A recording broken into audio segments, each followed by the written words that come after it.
A little ghost story that comes to us from Mundane Fennel, 1652, and it's called Cuddled by a Demon. And I will read it as follows. I was in my mid-20s and still living at home with my parents in New Jersey. I live in a cute suburb and only have had a few paranormal experiences in my life. However, I've always had sleep paralysis, and luckily I only get it once or twice a year, and now have learned how to stay calm and get out of it quickly. Never really had a spooky experience, though, until about 6 or 7 years ago. I was asleep in my bed, which was against the wall, and I woke up with sleep paralysis, but was easily able to get out of it and shake it off because it wasn't spooky at all. I looked at my clock when it was around 3 a.m. and turned over to go back to sleep, facing my wall with my back to my door. I instantly fell right back into sleep paralysis, but this time it felt different. My eyes were open and just stared at the wall and felt like something was in the room with me, watching me. Then it felt like someone or something had gotten into bed with me. I literally felt my mattress cave in and felt like something was spooning me from behind. It then felt like it had placed their arm over my waist, literally cuddling with me. I was frozen, of course, and terrified. I then felt it flipping my hair around and playing with it. I thought I was going to die.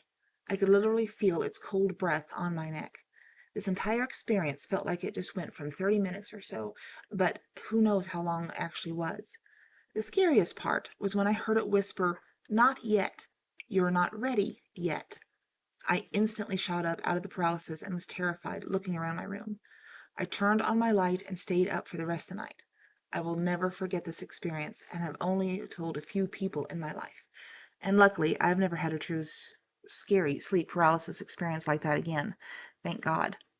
Yeah, that's freaky. I don't know that I could ever go back to sleep in that room again, but um, good for you for staying there and good luck. Hopefully that never happens ever again.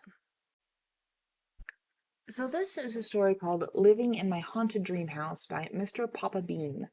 So I don't know how to even explain. Not sure if anyone else has ever had this happen to them before. Lately, I've been having these nightmares, and it's this two-story house. I've been having dreams about this particular house for a while, and whenever I do dream about it, there's always something scary going down. I remember dreaming about my brother and I running from some dude for hours and scared of when he would catch up, and I would wake up and be covered in sweat. There's this other dream where I was there home alone and would see this Native American-like man, and he would not say anything to me, but just literally stand there and look at me. Then the dream transitions to somewhere else, but it's always the same house still. And the dream was my little brother's, who's crying underneath the table saying he wants to go home. I've had more dreams about this house, but it's too much to list all of them. Anyway, I moved about 2 weeks ago, and the first time seeing this house, I got deja vu and my body started to get scared, as if it's telling me to run. But I'm living in it, and it's been about 3 weeks and nothing paranormal has occurred or anything. Or maybe not yet, but I will most definitely keep y'all updated. That's kind of freaky. Seeing a house and then actually moving into it and all those weird things could be your subconscious, trying to warn you, but just be careful, dude. Just be careful.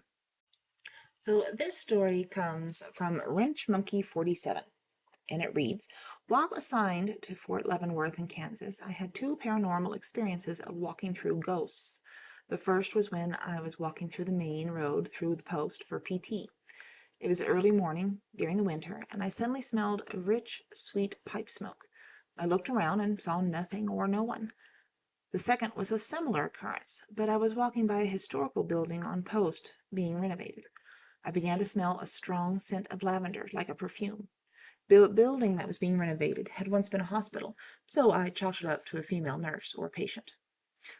I've had experiences like that too. You just have like really weird, sudden scents that shouldn't be there. Um, it'll throw you off. But thanks for sharing your story. That was pretty interesting. Pretty cool, if I do say so myself. So this next story comes to us from Fishing Efficient 541, entitled Strange Humanoid in the Woods for the Northeast. And it reads as follows. The story comes from a friend, and we're trying to figure out what it is that him and his friends saw that night. To make the unnecessary part short, he and his friends go camping in the woods and have a fire. At around midnight, a few of them go to take a piss, and one of them says that he may have just wasted, may be wasted, but he sees something white and moving in the distance. Important thing to note is there were only 2 out of the 6 that were not sober, and my friend was sober at the time.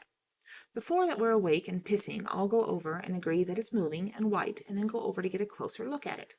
They say it looks like a pristine white horse, but when they got around an obstacle, it looks like a pale, bald man who is very skinny and tall with huge black eyes.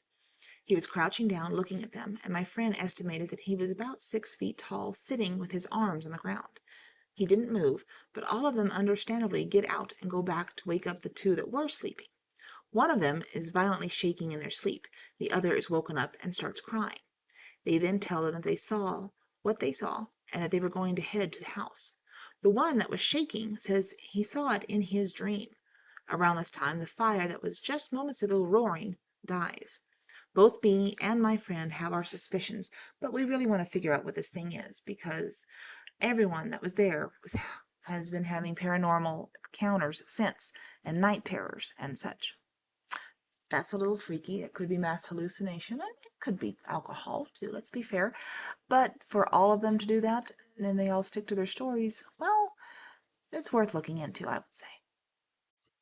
This story is from Human Worm, and it's called Visitation. Other. About a year and a half ago, I had a really bizarre experience, and after months of being like, well, that was weird, not thinking much about it, I chatted with other open to strangeness people and eventually heard a podcast that resonated a lot and had me considering that this is a possible visitation or paranormal experience. I'd like to know what you think, he writes, or she.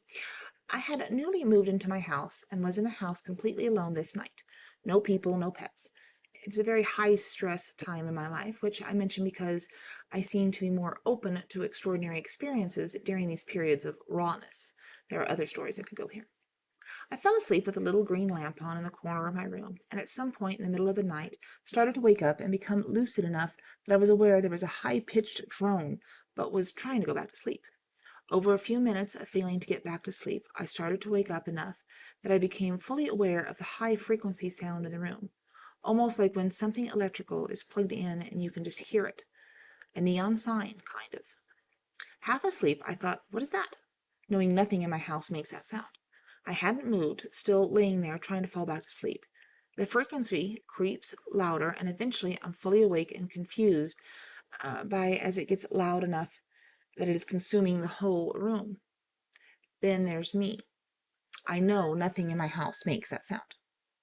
It stops, and I start to hear this rustling coming from behind me, near the little green lamp where my back is turned.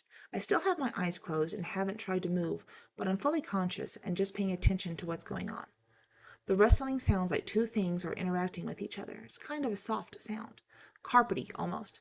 And I imagine something like 2 grimaces moving around each other. What is that? I think. I'm not feeling afraid, just confused and weirded out. And then I think, what the fuck is that? And that's when I get the opportunity to fear to arise, and I don't really feel scared. But then it tries to find something to grasp to, and I get a flash of the sentence through my head that doesn't feel like a thought from me, but a message from someone else. Don't be scared. The other sounds have stopped. I hear that message, and then I start hearing water swishing gently as if you're trying to wave your hand underwater. And then I just wake up, or whatever it is. It feels like when you suddenly pop awake, but you're just conscious a moment before.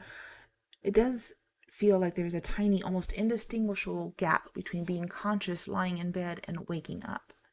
I sit up, everything is silent, my lamp is still on, nothing in my room or myself is abnormal. I don't feel panicked or scared or like I've been sleeping poorly. Just popped up. I think it was around 3:30 a.m. if I'm not mistaken, but I'm not 100% on that, but it was the middle of the night. I feel like this post is getting too long and describes the alignments I've come across since then, but truly for months I was just like, that was weird, and really didn't think it was anything extraordinary or feel freaked out about it. A friend made a comment about visitation experiences that had me go, and the day after that I started listening to an episode of the Duncan Trussell Family Hour with Ryan Bledsoe that tripped me out and left me with the possibility tucked away in my head ever since. Thoughts? Are there any documented similarities? etc. Thanks. That is a truly interesting experience. Um, it's always interesting to me when you get these messages from whatever and you don't quite know how to take them. But thank you for sharing your story, and thanks again.